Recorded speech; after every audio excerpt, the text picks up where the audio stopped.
ada satu perbedaan yang sangat menyolok antara kita dengan binatang, yaitu binatang itu nggak pernah bosan, binatang itu tidak pernah mau ada perubahan apa-apa. Lihat aja, makanya dari dia lahir belajar makan sampai dia mati makan menu yang sama nggak pernah marah. Betul tidak? Binatang itu tidak pernah ingin perubahan apa-apa dalam hidup sama sekali, tidak pernah.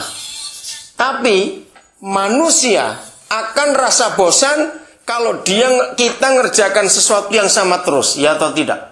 Maka itu dalam hidup manusia ada sebuah pertanyaan, what's next? Betul? Setelah ini apa? Setelah ini apa? Kalau binatang nggak perlu itu. Nah, hari ini kita akan merenungkan. Ya, mari kita jujur pada diri kita sendiri. Kalau ada orang Kristen, ya, ada orang Kristen sudah bertahun-tahun jadi Kristen dan tidak pernah ada perubahan dalam hidupnya. Seperti saya muter kaset saja. Ya, kalau Jumat itu doa, Sabtu itu begini, Minggu pagi mesti begini, Minggu siang begini, rutin saja begitu. Dan orang itu nggak merasa bosan. Ngerti pertanyaannya? Dia orang atau bukan? Maaf, jangan marah ini. Betul? Dari tahun ke tahun.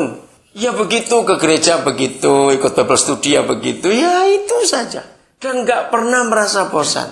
Tidak pernah merasa jenuh kalau nggak ada perubahan. Dan puas itu. Terus sama terus begitu. Kira-kira salah nggak orang seperti itu, saudara? Saya tanya ini, kira-kira salah nggak orang seperti itu?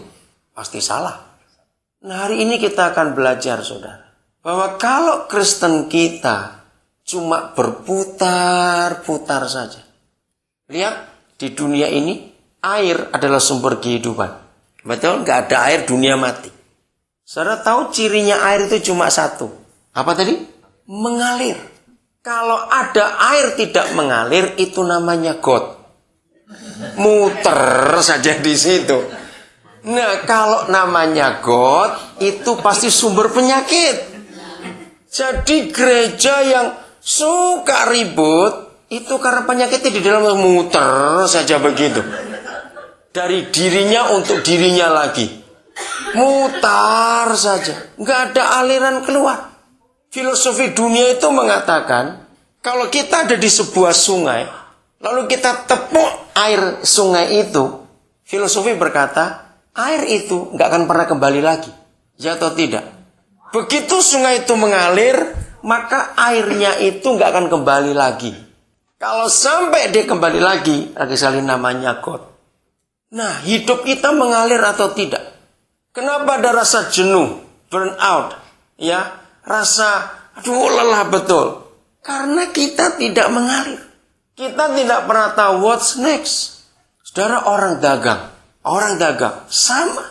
Nggak mungkin ada orang dagang itu puas. Sudah 20 tahun itu terus. Nggak pengen maju, nggak pengen berkembang. Pokoknya itu terus. Ada nggak orang dagang seperti itu? Nggak ada. Dia bisa mati di situ tuh. Karena nggak ada kemajuan apa-apa. Nah, Kristen kita bagaimana?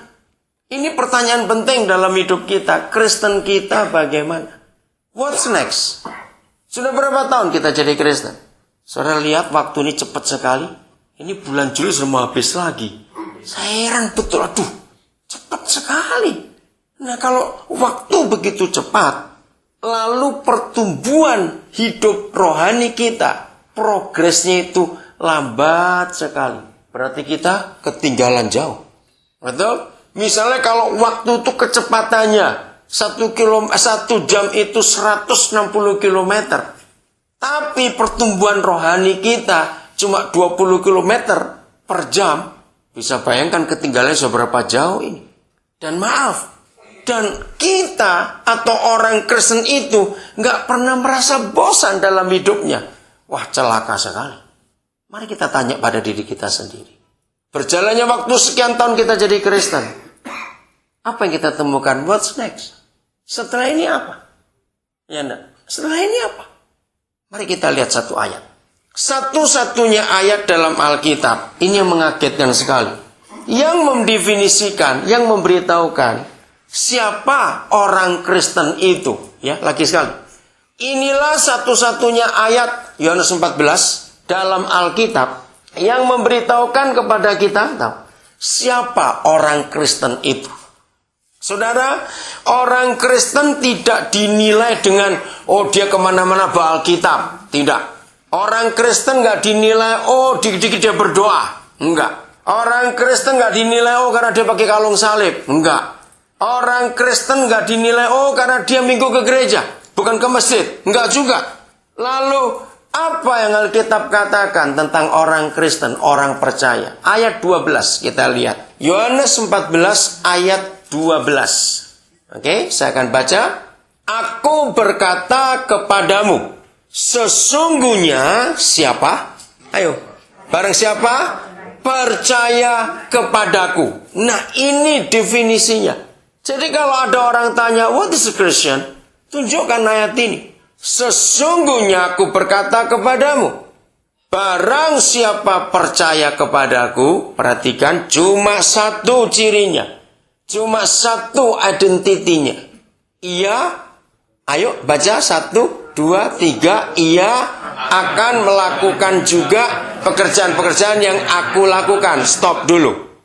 Inilah satu-satunya ayat dalam Alkitab yang memberitahukan kepada kita siapa itu orang percaya. Bukan yang rajin ke gereja saja. Bukan yang rajin berdoa. Bukan cuma rajin baca Alkitab, rajin memberi persembahan, tidak. Tapi hari ini kita tahu bahwa definisi orang percaya cuma satu. Melakukan, apa tadi? Pekerjaan-pekerjaan yang Yesus lakukan.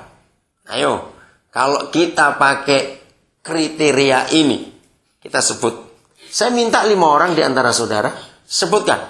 Apa yang Tuhan Yesus pernah lakukan? 5 aja. 1, cepat.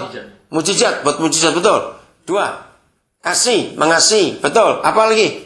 Mengajar. Oke, 3, kurang 2, cepat.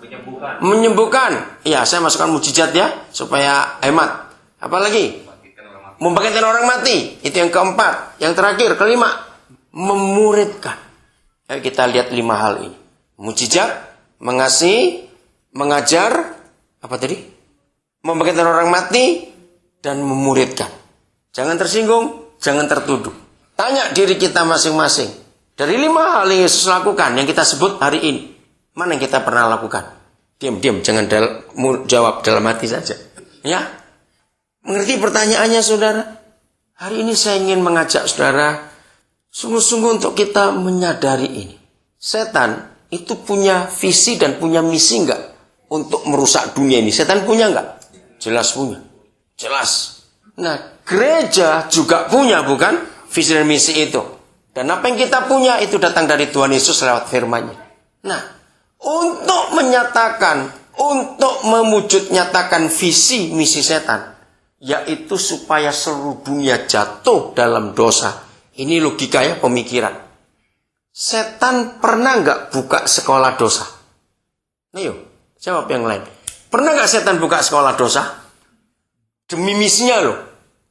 Ayo yang lain jawab, jangan ragu-ragu. Pernah nggak setan buka sekolah dosa? Enggak. Kalau buka pun nggak laku, siapa mau sekolah dosa? Betul? Tapi yang luar biasa, saudara, dengar ini, kita harus mengakui. Dosa ada di mana-mana. Betul? Sampai istilahnya, kita tarik nafas sudah dosa itu. Karena dosa ada di mana-mana. Sampai anak-anak kecil pun kita nggak bisa hindarkan dari dosa di mana-mana. Padahal nggak punya sekolah dosa. Gereja punya visi dan misi supaya seluruh dunia, itu yang kelima, memuridkan. Tuhan Yesus berkata, pergilah kamu ke seluruh dunia, beritakan Injil itu. Maka gereja buka sekolah Alkitab, sekolah Injil. Mahal-mahal lagi bayarnya. Gelarnya luar biasa. Master teologi, doktor teologi, master divinity, wale semua sudah. Saudara lihat, sudah 2000 tahun perintah itu diberikan, pergilah kamu, betul? Tapi sampai hari ini yang merintah mau datang lagi. Separuh dari dunia aja belum dengan Injil. Bayangkan, yang gak punya sekolah dosa, dosa bisa laku keras dan ada seluruh dunia. Yang